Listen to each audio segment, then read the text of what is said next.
우리는 지금 현재 감사의 달을 보내고 있습니다. 그리고 이번 주일은 추수감사절로 지키게 되죠. 교회마다 이제 곡식과 과일로 아름답게 장식을 하고 또 감사의 기쁨을 함께 누립니다.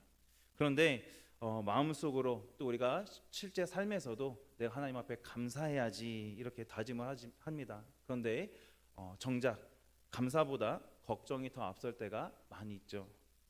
감사의 계절이라고 불립니다. 그렇지만 우리의 마음속에 감사보다 걱정이 많을 때가 있다라는 겁니다. 경제도 어렵고 또 내 건강도 예전 같지가 않은 것 같고 세상은 보면 볼수록 점점 더 불안해져 가는 것 같습니다. 그럴 때 우리가 어떤 상황에서든 감사해야 합니다라는 이 말은 어떻게 보면 조금 버겁게 들리기도 합니다. 그런데 그런 우리들에게 다윗의 이 노래는 새 힘을 줍니다. 내 영혼아 여호와를 송축하라, 그의 모든 은택을 잊지 말지어다 라고 합니다. 다윗은 환경이 평안할 때 이 고백을 한 게 아니라는 사실이죠. 다윗은 전혀 감사한 상황이 아니었을 때 내 영혼아 송축하라, 여호와를 송축하라고 노래합니다. 송축하라는 말은 찬양하라, 높이라는 뜻입니다. 즉 다윗은 환경을 보고 감사한 것이 아니라 나에게 베풀어 주셨던 그 하나님의 은혜를 기억하면서 감사의 고백을 드린 사람이라는 겁니다. 다윗의 삶을 우리가 한번 생각해 보면 좋겠습니다. 다윗의 삶을 생각해 볼 때 그의 삶은 어떠한 삶이었습니까? 다윗의 삶에는 늘 전쟁이 있었고 배신이 있었으며 가정의 아픔이 가득했습니다. 그럼에도 다윗은 자기 영혼에게 뭐라고 명령하느냐? 나의 영혼아 하나님을 송축하라 라고 명령합니다. 왜냐하면 감사는 단순한 감정이 아니기 때문입니다. 더 나아가 이 감사는 영혼의 방향이기도 합니다. 내 영혼은 과연 이 감사를 통하여 바른 방향으로 가고 있는지 우리는 생각해보고 돌아봐야 합니다. 진짜 감사가 무엇인가? 또 나의 이 감사는 온전히 하나님을 향하고 있는가? 이것에 우리의 감사는 또 우리들의 생각과 마음이 초점이 맞추어져 있어야 합니다. 이것이 내 영혼이 바르게 가는 방향이고 또 하나님을 향한 진정한 감사라는 거죠. 우리는 감사할 거리가 넘쳐나는 그런 시대를 살고 있습니다. 내가 누리고 있는 모든 것들이 정말 생각해 보면 감사해야 하는 것들임에도 불구하고 당연하게 여겨지는 시대이기도 하죠. 많은 사람들이 착각 속에 살고 있습니다. 그런데 정말 당연한 것은 당연한 것이 아닙니다. 당연한 것처럼 보인다 해도 조금만 생각해 보면 내가 하나님 앞에 감사해야 될 것들이 너무 많이 있다는 겁니다. 그래서 다윗은 오늘 본문에서 이렇게 외칩니다. 그의 모든 은택을 잊지 말지어다라고 합니다. 다윗의 노년의 이 고백 속에는 감사의 비밀이 담겨져 있습니다.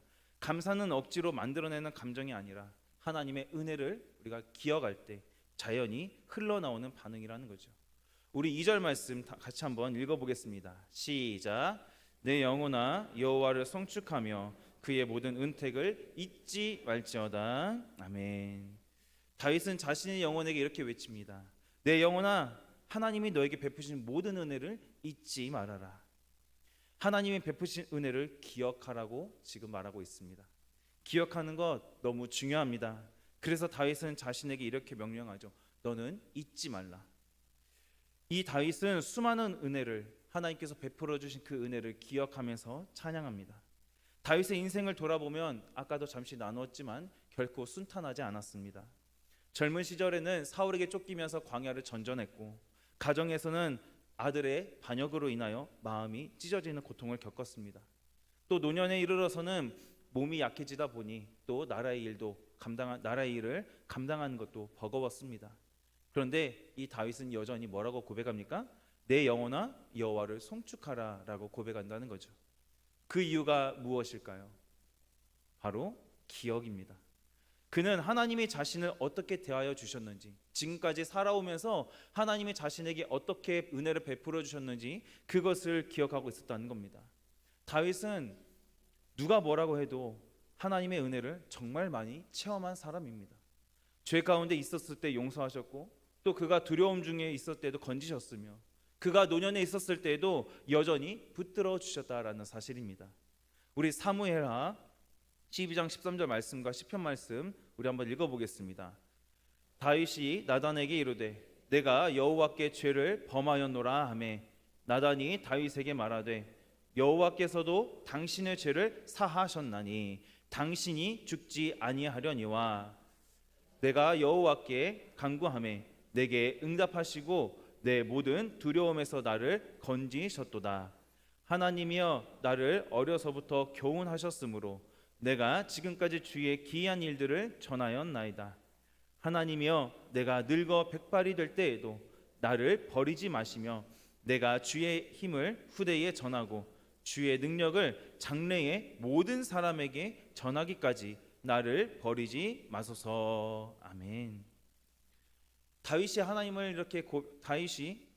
여러 가지의 은혜, 하나님 앞에 받은 은혜를 고백하고 찬양하면서 이 그에게 있었던 이 찬양의 중심에는 언제나 무엇이 있었느냐 하면 바로 구원의 은혜가 있었다는 겁니다. 다윗은 하나님의 자신을 죄에서 구원하신 은혜를 절대 잊지 않았습니다. 다윗에게 있어서 이 감사라는 것은 단순한 감정이 아닌 바로 기억에서 시작된 믿음의 반응이었다는 겁니다. 그래서 다윗은 이 받은 은혜를 하나님 앞에 고백할 때 하나하나 세어보며 찬양합니다.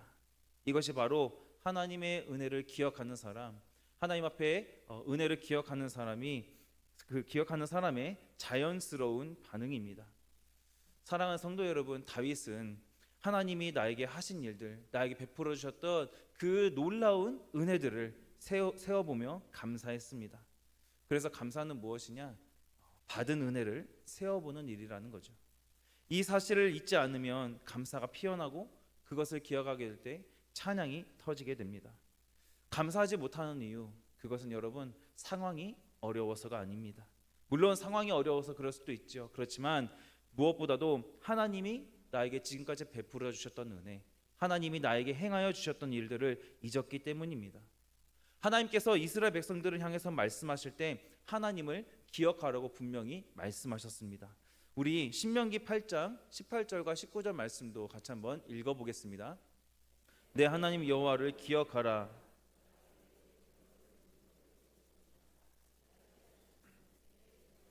맹세하신 언약을 오늘과 같이 이루려 하심이니라. 내가 만일 내 하나님 여호와를 잊어버리고 다른 신들을 따라 그들을 섬기며 그들에게 절하면 내가 너희에게 증거하노니 너희가 반드시 멸망할 것이라. 아멘. 신명기에서 이스라엘 백성들은 이제 곧 가나안 땅에 들어가기 전입니다.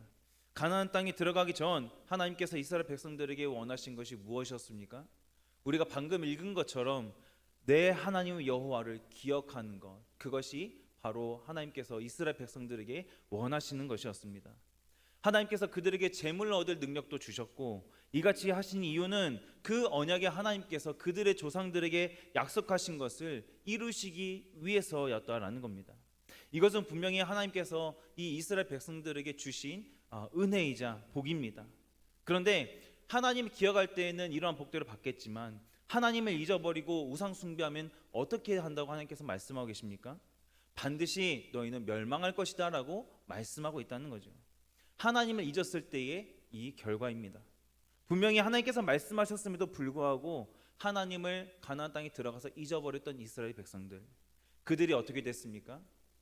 하나님의 심판이 이방 나라를 통해서 이루어진 것을 우리는 성경을 통해 볼 수 있습니다.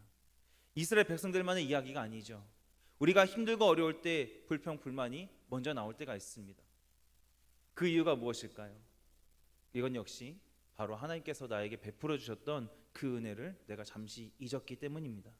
분명히 하나님께서 나에게 은혜를 주셨음에도 불구하고 하나님이 주신 그 은혜보다 훨씬 작은 일 때문에 불평 불만을 한다라는 겁니다. 우리 시편 17편 11절 말씀 같이 한번 읽어보겠습니다. 곧 여호와의 일들을 기억하며 주께서 옛적에 행하신 기이한 일을 기억하리이다. 아멘. 이 시편의 고백, 이 고백이 저와 여러분의 고백이 되기를 주님의 이름으로 간절히 소망합니다. 하나님께서 우리에게 베푸셨던 가장 기이한 일, 여러분이 생각하실 때 또 경험하셨을 때 그 기이한 일이 무엇입니까? 어떠한 일들을 여러 가지를 통해서 나에게 은혜를 베풀어 주셨고 기적을 베풀어 주셨다 하더라도 가장 내가 경험하였던 기이한 일 중 그 귀한 일은 가장 제일 된 기이한 일은 뭐냐? 바로 처음 나를 하나님이 자녀로 불러주신 일입니다. 또 내가 넘어졌을 때 주님께서 여전히 붙들고 계시고 또 나를 세워주신 그 손길을 여러분 기억해 보십시오. 또 기도할 힘조차 없을 때 내가 하나님 앞에 나와서 그저 눈물만 흘릴 때에도 나를 위로하신 그 따뜻한 주님의 사랑의 손길을 여러분 기억하시길 바랍니다. 감사는 새로운 축복에서 시작되는 것이 아닙니다. 새로운 축복을 통해서 여러분 감사를 드릴 수도 있습니다. 그렇지만 감사는 뭐냐? 아까도 제가 말씀드렸던 것처럼 이미 받은 그 은혜를 다시 떠올리게 될 때 시작된다는 사실을 기억하시고 내가 잠시 잊었던 은혜, 그 은혜들을 다시 한번 세워보는 우리가 되기를 바랍니다. 다윗은 자신의 영혼을 향해서 끊임없이 내 영혼아 여호와를 송축하라고 명령합니다. 우리 오늘 본문 1절과 2절 상반절 말씀 같이 한번 읽어보겠습니다. 내 영혼아 여호와를 송축하라. 내 속에 있는 것들아 다 그의 거룩한 이름을 송축하라. 내 영혼아 여호와를 송축하며. 아멘. 네, 하나님을 송축하라는 말씀, 이 말씀이 1절과 2절 사이에 3번이나 반복되고 있습니다. 성경에서 반복돼서 나오는 단어는 무엇 때문입니까? 바로 중요하기도 하고 또 강조하기 위해서이죠. 다윗이 3번이나 반복적으로 강조하면서 자신의 영혼에게 하나님을 너는 찬양하라, 내 영혼아 하나님을 찬양하라 라고 명령하고 있는 그 이유가 무엇입니까? 하나님께서 나에게 행하신 그 일들을 기억할 때 주님을 찬양할 수밖에 없기 때문입니다. 그렇기 때문에 찬양은 여러분 환경이 아니라 영혼의 태도인 겁니다. 사도행전 16장에서도 여러분 바울과 실라가 등장합니다. 그들이 감옥에 갇힌 장면이 나오는데요. 그 장면을 한번 떠올려 보시기 바랍니다. 바울과 실라가 감옥에 갇힌 일이 절대 죄를 지어서 감옥에 갇힌 게 아니었습니다. 불쌍하게 귀신에 매여서 점치는 여종이 있었는데 그 여종에게 들어가 있었던 귀신을 쫓아냈습니다. 그러자 그 귀신 들린 여종을 통해서 돈을 벌던 주인들이 돈벌이가 끊기게 되니까 누구를 고발한 겁니까? 바울과 실라를 그들이 고발한 겁니다.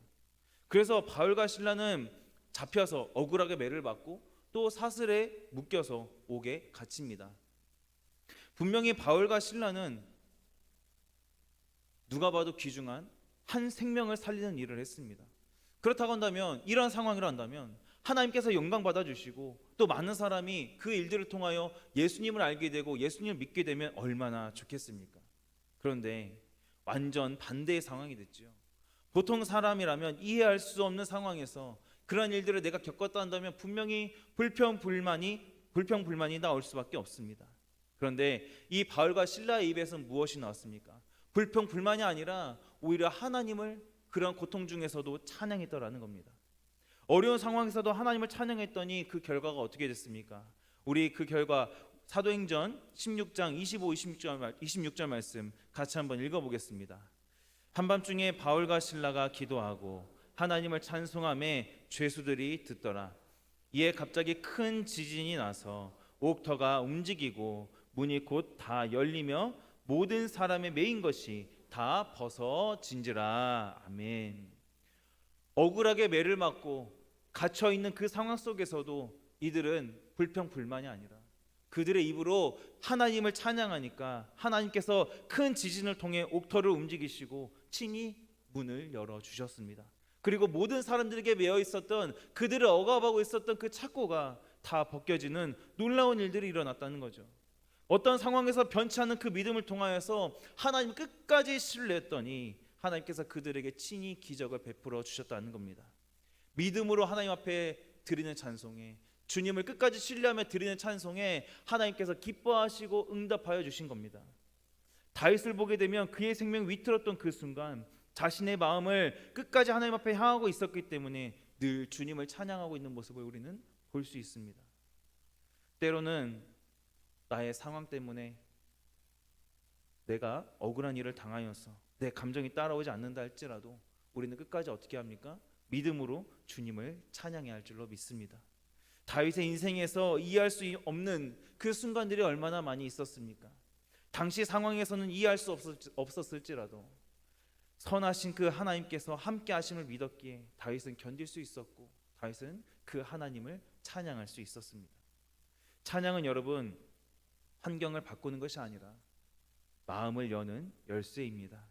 찬양을 통하여 하나님을 바라보고 또 지금까지 나와 동행하신 그 하나님을 찬양하며 더 깊은 감사의 고백을 드릴 수 있는 우리가 되기를 간절히 소망합니다. 그래서 감사의 시작은 언제나 구원에서 비롯됩니다. 구원을 기억할 때 우리에게 있어서 찬양이 나오고 찬양 속에서 감사가 자랄 수밖에 없다는 겁니다. 찬양은 여러분 하나님 앞에 나아가는 문입니다. 입술이 찬양하기 시작하면 내 마음에서는 감사가 피어나기 시작합니다. 다윗의 찬양은 단순한 감정 표현이 아니라 자신의 영혼을 끊임없이 깨우는 명령이었습니다. 그래서 찬양은 나의 영혼을 깨우고 하나님을 끝까지 바라볼 수 있도록 하는 그러한 힘이 있다라는 겁니다. 그래서 찬양은 하나님을 바라보는 행위라는 겁니다. 찬양은 나의 시선이 다른 곳을 향할 때 하나님께 집중할 수 있도록 합니다. 그래서 찬양할 때 우리는 현실보다 나의 지금 문제보다 더 크신 그 하나님을 바라보기 시작합니다. 그때 나의 찬양을 받으시는 그 하나님 앞에 대한 감사가 온전히 회복된다는 겁니다. 다윗은 이어서 하나님의 은혜를 하나하나 세면서 찬양합니다. 우리 오늘 본문 3절과 4절 말씀 같이 한번 읽어보겠습니다. 그가 내 모든 죄악을 사하시며 내 모든 병을 고치시며 내 생명을 파멸해서 속량하시고 인자와 긍휼로 관을 씌우시며 아멘. 다윗은 죄사함의 은혜와 치유의 은혜, 구원의 은혜, 긍휼의 은혜를 기억했습니다. 시편 160편 116편 12절은 묻습니다. 내게 주신 모든 은혜를 내가 무엇으로 보답할까? 이 물음에 대한 답은 116편 13절에 내 구원의 잔을 들고 여호와의 이름을 부르리로다. 다윗처럼 구원의 은혜를 기억한 사람은 하나님 앞에 감사하지 않을 수 없다는 겁니다. 그저 추상적인 감사합니다가 아닙니다. 가장 이 다윗이 하나님 앞에 감사를 고백할 때, 은혜를 고백할 때 무엇에 대해서 말하고 있습니까? 바로 내 죄를 용서하신 하나님이라고 고백하고 있습니다. 구원하신 은혜이죠. 그리고 나의 병을 고쳐주신 하나님, 인자하심으로 나를 긍휼히 여기시는 하나님이라고 이 다윗이 오늘 말씀에서 고백하고 있습니다. 하나님의 은혜를 기억하고 깨닫는 사람이 주님을 찬양할 때 보이는 반응이라는 거죠. 내 죄를 용서하신 하나님께서 죄로 인해 병들었던 날, 육신의 병이 있던 날 나를 회복시키심으로 고쳐주셨다는 겁니다. 그것도 생명을 파멸해서 속량하셨다라고 말씀하고 있죠. 왜 그렇게 하셨습니까? 인자하심을 통해서 나를 긍휼히 여겨주셨기 때문에 하나님이 구원해 주신 겁니다. 주님을 향한 소망이 없던 나에게 인자하신 그 하나님께서 나를 긍휼히 여기심으로 관을 씌워주셨다라는 겁니다. 완전히 죽었던 나를 속량하신 그 은혜를 무엇으로 우리가 갚을 수 있겠습니까? 이것을 생각하면 하나님을 찬양할 수밖에 없다는 거죠. 이 자리에 있는 우리 중 누가 이 은혜를 부정할 수 있나요? 누구도 하나님께서 나에게 베푸신 이 구원의 은혜는 절대 부정할 수 없습니다. 하나님께서 1대1로 오직 나에게 베푸신 값을 측량할 수 없는 은혜입니다. 즉 그래서 감사는 무엇이냐? 보답이 아닌 믿음에 대한 반응이라는 겁니다. 그렇기 때문에 예수 그리스도를 통하여 구원의 은혜를 받은 우리 역시 어떻게 해야 될까요?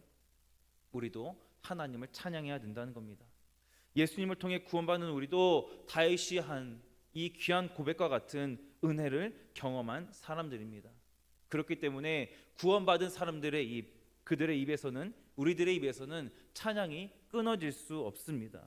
우리 입술을 통하여 구원의 하나님을 날마다 끊임없이 찬양하기를 간절히 소망합니다. 찬양이 깊어지면 깊어질수록 여러분 감사는 점점 더 커져갑니다. 그래서 다윗은 인자와 긍휼로 관을 씌우셨다라고 그렇게 고백하죠. 다윗은 찬양 속에서 하나님의 사랑을 다시 한번 고백하고 깨달은 겁니다. 찬양할 때 하나님께서는 우리의 마음을 반드시 새롭게 하십니다. 찬양을 통하여 나의 마음을 새롭게 하시는 그 하나님 앞에 날마다 기쁨과 감사의 고백을 드릴 수 있는 저와 여러분이 되기를 바랍니다. 우리가 받은 구원의 은혜를 잊지 않을 때에 우리의 입술에는 찬양이 피어나고 그 찬양은 곧 감사로 바뀝니다. 그리고 그 하나님께서는 감사하는 그 영혼에게 반드시 새롭게 하시고 새 힘을 주십니다. 다윗이 고백한 것처럼 내 청춘을 독수리같이 새롭게 하시는도다. 이것이 바로 구원받은 자의 그 구원받은 사람의 삶의 순환입니다. 기억이 찬양을 낳고 찬양이 감사를 낳으며 감사가 다시 우리의 영혼을 새롭게 하여 하나님께로 향하게 한다라는 겁니다. 다윗은 마지막에 이렇게 고백하고 있지요. 우리 5절 말씀 같이 한번 읽어보겠습니다. 좋은 것으로 내 소원을 만족하게 하사 내 청춘을 독수리같이 새롭게 하시는도다. 아멘. 하나님의 구원은 병을 고치시고 생명을 보호하심에 머물지 않고 우리의 소원을 만족시키시고 마치 젊은이와 같은 활력을 누리게 하신다라고 말씀하고 있습니다. 하나님께서는 단지 우리의 필요를 채워주시는 분이 아니라 우리들의 영혼을 새롭게 구원하시고 새롭게 하시는 분이라는 겁니다. 다윗이 말한 좋은 것으로 내 소원을 만족하게 하사라는 이 구절에 좋은 것은 구원의 은혜를 의미합니다. 우리가 받을 수 있는 최고의 선물, 가장 좋은 것은 하나님께서 우리의 죄를 용서하시고 영원한 생명으로 우리를 살리신 그 귀한 십자가의 은혜, 복음의 은혜인 줄로 믿습니다. 이것이 바로 하나님의 허락하신 그 복을 받은 사람이 누리는 은혜라는 겁니다. 하나님께서는 과거의 은혜를 기억하는 사람, 즉 과거에 받은 구원의 은혜이지만 그 은혜를 오늘도 늘 누리고 감사하며 찬양하는 사람에게 이러한 은혜를 반드시 주신다라는 사실입니다. 과거를 기억하고 붙드는 그 사람에게 현재와 또 앞으로의 미래를 앞날을 살아갈 수 있는 독수리와 같은 새로운 힘을 주신다는 사실입니다. 하나님께서 우리의 죄를 용서하시지 않았더라면 우리는 아무리 좋은 것을 가져도 결코 만족할 수 없었을 것입니다. 죄의 짐이 빗겨졌을 때에 비로소 나의 마음이 자유로워지고 그 자유 속에서 감사가 흘러나옵니다. 예수님께서 십자가에서 우리의 죄를 대신 지시고 죽으심으로 우리를 구원하여 주셨습니다.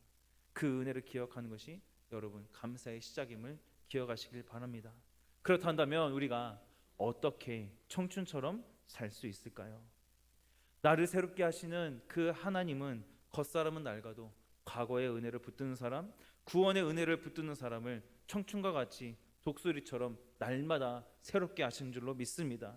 과거의 은혜를 잊지 않고 감사하는 사람, 무엇을 붙드는 사람입니까? 바로 구원의 은혜를 붙드는 사람입니다. 그래서 우리는 하나님 안에서 구원받은 자에게 주님 안에서 날마다 새로워진 은혜가 있는 줄로 믿습니다. 우리 고린도후서 4장 16절 말씀 같이 한번 읽겠습니다. 그러므로 우리 낙심하지 아니하노니 우리의 겉사람은 낡아지나 우리의 속사람은 날로 새로워지도다. 아멘. 예수 그리스도 안에서 구원받았기 때문에 우리는 더 이상 옛사람이 아니고 낡아지는 겉사람이 아닙니다. 겉사람은 낡아질지라도 날마다 우리 안은 새로워지는 줄로 믿습니다. 과거의 죄로 인하여 낙심하고 쓰러졌던 연약하였던 나를 예수님의 십자가로 구원하신 그 은혜가 나를 반드시 새롭게 하십니다. 이것이 바로 구원의 은혜를 입은 자가 새로워지는 놀라운 비결인 줄로 믿습니다. 그렇기 때문에 구원의 은혜를 붙드는 사람은 어려워도 좌절하지 않습니다. 왜 그렇습니까? 과거로부터 나를 붙들어 주셔서 구원으로 인도하신 그 하나님께서 지금도 여전히 나를 붙들고 계시다는 그 사실을 확신하고 있기 때문입니다. 그 확신을 통하여 하나님은 날마다 새로워지는 은혜를 주시고 그 은혜로 우리의 앞길을 친히 인도하여 주실 줄로 믿습니다. 사랑하는 성도 여러분, 예수님께서 우리를 위해 하신 그 일들을 기억할 때 우리의 찬양은 단순한 노래가 아니라 구원의 고백이 됩니다.